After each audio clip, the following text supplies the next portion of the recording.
Okay, let's dive right into this explainer. I want you to clear your head for a second, tune out the noise of your day, and picture something truly extraordinary. We're going to use our imagination for a calm, cinematic thought experiment based on our source material today. We're exploring this totally profound concept of incredibly powerful beings, basically gods, just choosing a humble life. We aren't talking about figures throwing lightning bolts from the clouds or demanding giant golden temples.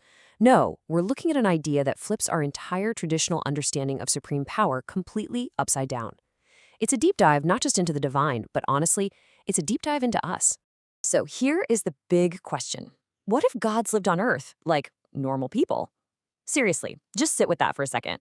We are so used to stories where ultimate power is distant, untouchable, operating on some completely different plane of existence.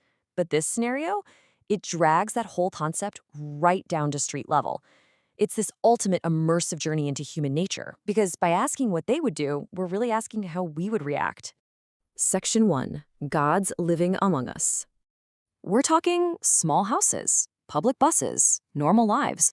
And honestly, the striking contrast here is what makes this whole premise so captivating. Imagine an all-powerful entity, someone capable of literally reshaping reality, opting to rent a modest one-bedroom apartment with creaky floorboards.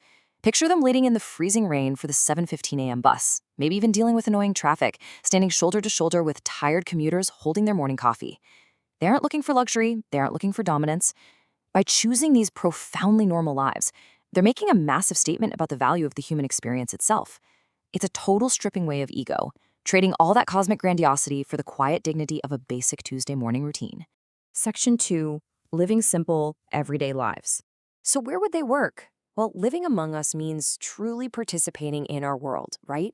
It means stepping away from flashy miracles and just embracing the rhythm of regular jobs. We're picturing them quietly healing in hospitals, and actually scratch the theatrical flash of magical light. Think more like working a grueling 12-hour shift as a nurse, simply holding a scared patient's hand. We imagine them on farms, getting dirt under their fingernails to grow food for their town. We see them in schools, patiently teaching kids how to read or do fractions. Or maybe they're literally just sitting in an office cubicle, typing away, maybe even fixing that chronically jammed printer with a sigh of divine patience.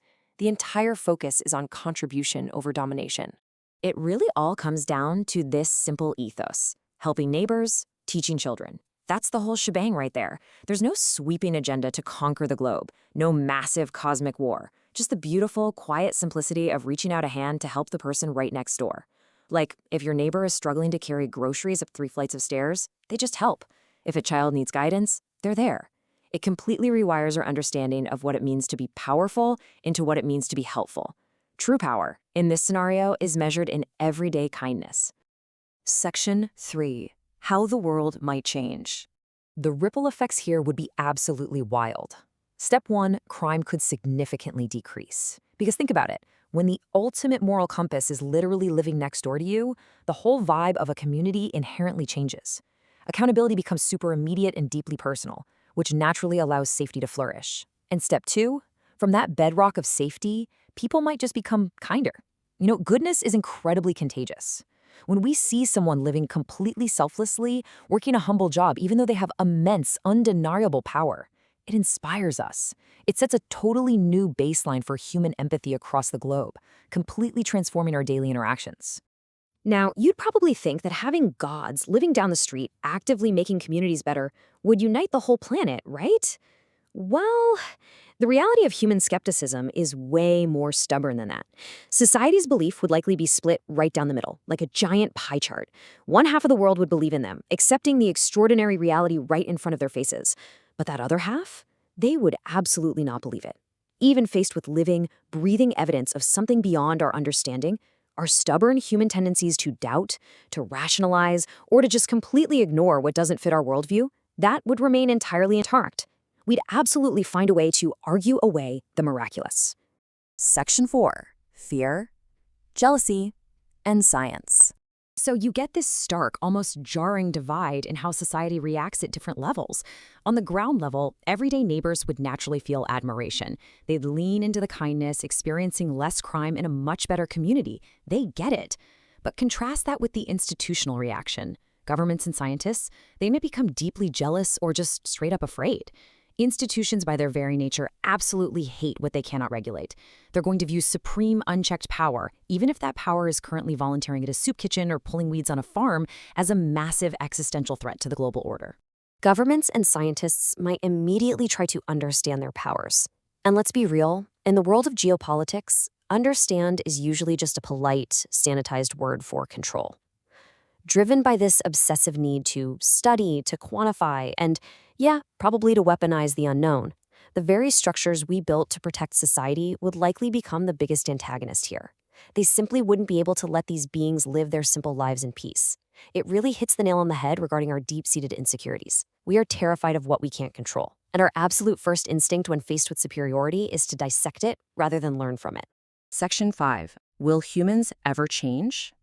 So we're left with this profound, honestly kind of tragic tension. You have powerful beings living among humans, but actively choosing simple lives. Ultimate power willingly humbling itself, basically handing us a perfect blueprint for a peaceful existence. And yet, instead of learning from that humility, humanity's pride, our fear, and our relentless need for control just rush right in to ruin it. It poses a really tough question. If perfect role models were literally walking our streets, riding our buses, and working in our offices, what path would we actually take? Would we follow their lead, or would our ingrained nature just get in the way? Would the world become better, or would humans still make the exact same mistakes? Think about everything we've unpacked today: the quiet kindness, the stubborn skepticism, the institutional fear. I want you to deeply ponder the true nature of humanity. What do you really think we would do? Just take a moment, let that linger. And hey, thank you so much for exploring this thought experiment with me today.